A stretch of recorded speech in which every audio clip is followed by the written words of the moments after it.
I'm going to take the liberty, Sadhguru, to do what I normally do on my television show, which is a rapid fire round. Normally the end of this round… When I was young, I watched a lot of, Wild West movies. Right. So when you fire, I also fire, all right? No, but no, I promise you, this is not that kind of… You're not in my line of fire at all. I will not take the liberty of being that person. These are just quick questions which when I ask for one word, you have to stick to that. Because sometimes you have a tendency of not exactly answering the question asked. But you give such a profound and prolific retort back that it makes you very satiated. But in this case, my only request is that if it's one word, then it's just one word. Okay. And the end of this, normally, you get a hamper, but in the absence of a hamper here, you already have something, right? Yes. So, or this beautiful bouquet that is right next to you. But so there's no hamper, but you will get my utmost gratitude. Thank you. All right, very simply, what is the one thing that is essential to living a balanced life? Sense.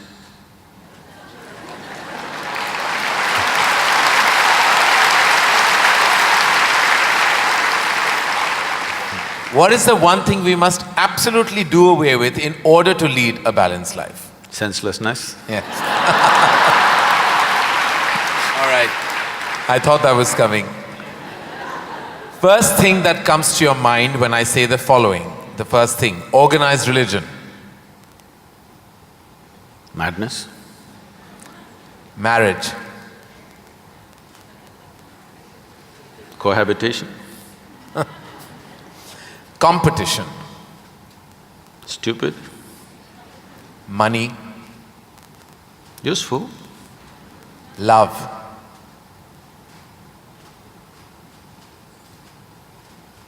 Can I say a sentence? Yes. I will allow that. Most beautiful, but unfortunately crippling for most people. If I can little elaborate that, see, if something unpleasant cripples you, something nasty cripples you, it's acceptable. When something beautiful cripples you, it's a true disaster.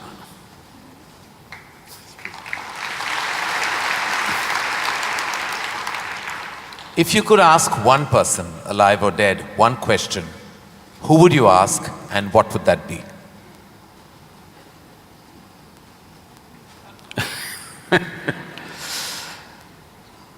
I really sorted out all my questions because I did not spend time educating myself or doing anything. I spent my entire life sorting out every damn question I had. I've kind of run out of questions. And you certainly have not run out of any answers and you never will. Best advice you have ever received? Nothing. Never? No. I never sought, nor did I receive. I made myself in such a way I'm incapable either of seeking advice or giving advice.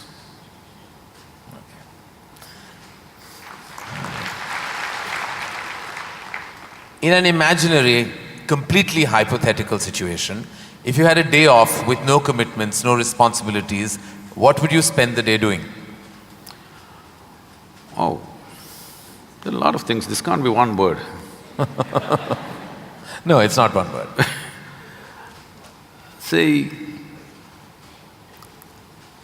I have an indiscriminate sense of passion towards everything.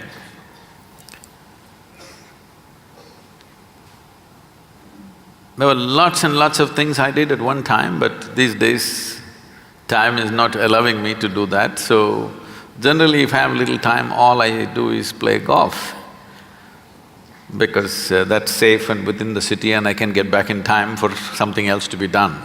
But if an entire day is left to me, which they've not done for a long time, They've not left it to me. If that happens, I will close my eyes and sit because that is the best, I am at my best when I truly have nothing to do.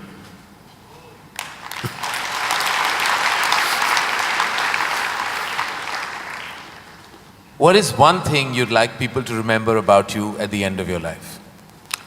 They must live so wonderfully that they don't even remember me.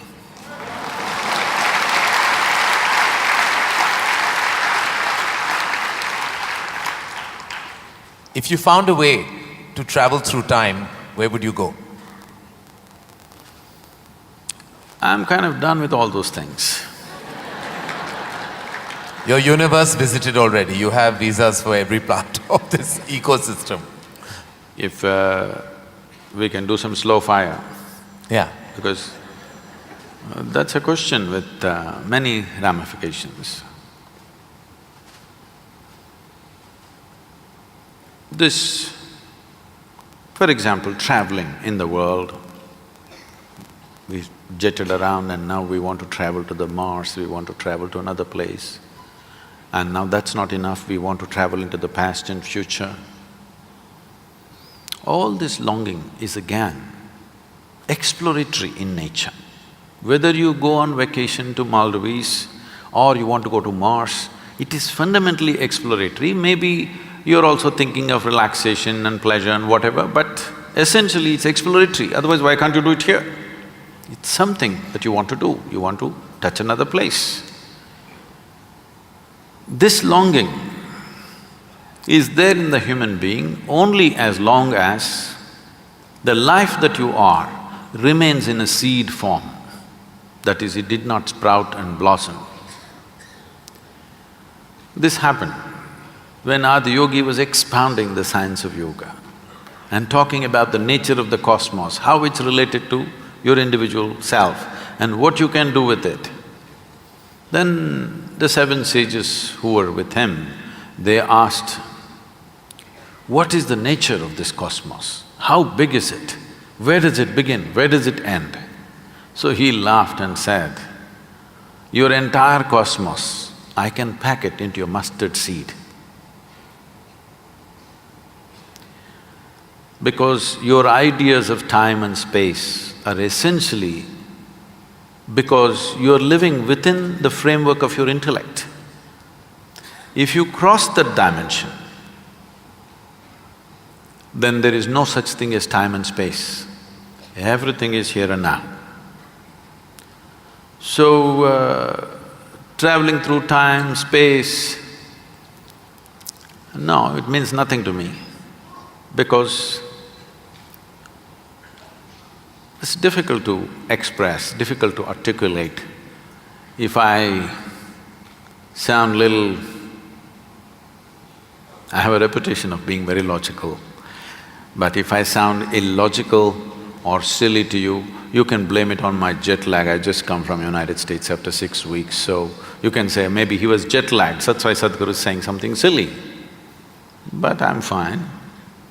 I'm saying this because you can't fit the universe into your silly little logic. Today's human being is too overly enamored with their own logic that they're missing the entire life. The gamut of phenomena that's happening in the existence is missed because the only way you can accept anything is it has to fit in to the square hole of your logic. Anything that doesn't fit into your logic, you will reject. In this, you rejected the entire cosmos. In this, you have rejected the magic of life. You have become a slave of logic and completely missing the magic of life. So, this time, space, all this stuff is because intellectually you're trying to dissect the universe and try to understand this. Tell me, if you sit here, suppose you're very joyful, do you see, you will not know how the day passed off. And if you're depressed, do you see the day won't pass? So time is a consequence of the miserable nature of human existence. If you are truly blissed out and ecstatic, you wouldn't know what is a day, what is a year, what is a lifetime, you wouldn't know. There have been times I sat down, I didn't realize, I thought it's 5 minutes, but people gathered around and started molesting my feet. Well, because in their understanding, I sat there for many days or whatever. This idea of time and space is a very convoluted idea simply because people are stuck in the framework of their logic. My work, my fundamental work is to take people beyond the framework of logic into the true magic of existence, our own existence. But it takes a lot of time.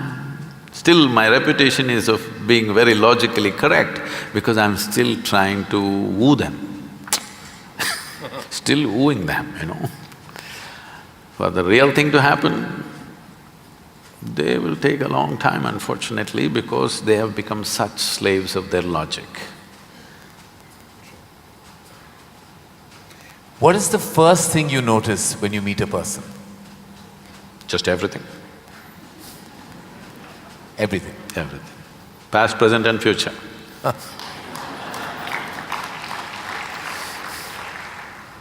Is it more important to do what you love or love what you're doing?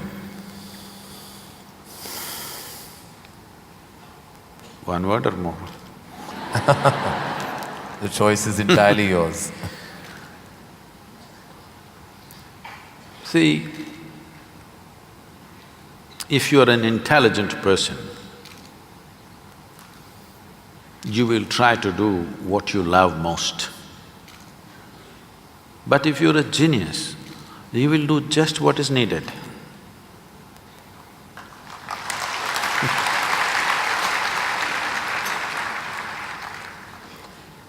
If you could be invisible for a day, what would you do?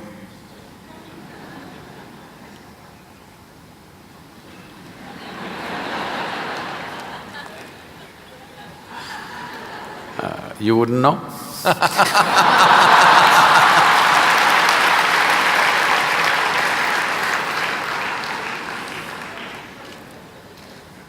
With due respect, what is your biggest weakness? Biggest? What is your biggest weakness? See, what normally people treat as weakness in their lives. Okay, let me give a normal answer. Why? Why am I going into all this? Already you said I'm what? What is the word? Sashayed.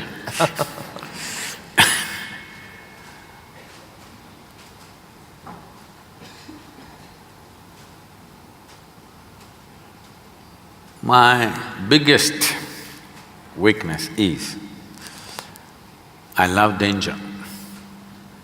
Without danger, I cannot live. I need to do something which keeps me on the edge of being mortal, being alive and dead. I want to walk that line all the time.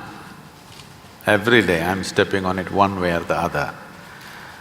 Is it a weakness? I don't think so, but people think, Sadhguru, you shouldn't risk your life like this. But if there's no risk, I feel I'm not being… because most of the time in my life, for whatever I'm doing, I don't feel tested. It's only in moments of danger that I feel little tested. So my weakness is, I like to be stretched, you know. For all the time when I was riding across India and later on I started driving, my only wish was that to find a machine which will test my skills. Always found the damn things broke down if I took it to my limits. These days recently, I'm beginning to get to do a few machines which are testing me, whether I can push it all the way or not.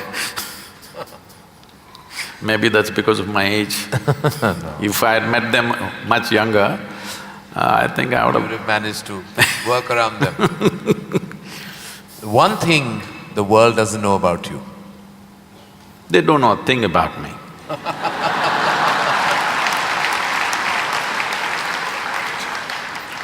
That's a fact. And the one thing you wish you could change about yourself? Oh, I never looked at that. I could speak Hindi. No, I'm sorry, Marathi.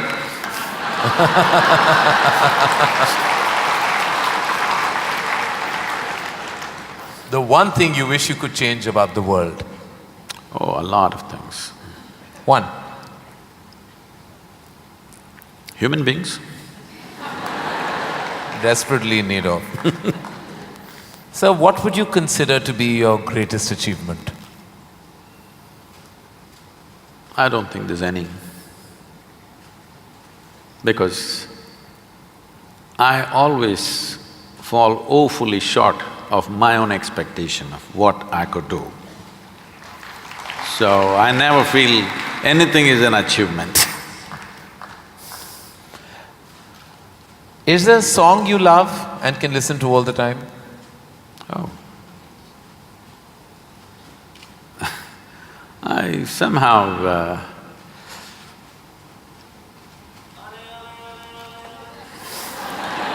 nah. Probably because this came to me at a certain time when I was in my early teens maybe. So this one song kind of comes back to me more often than anything else.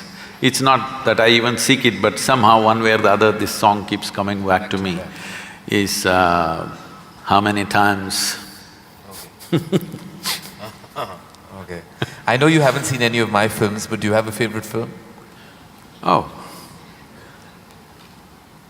I've seen many good movies. At one time I saw a lot of them. I've not seen much of Indian cinema, but I saw a lot of, English cinema.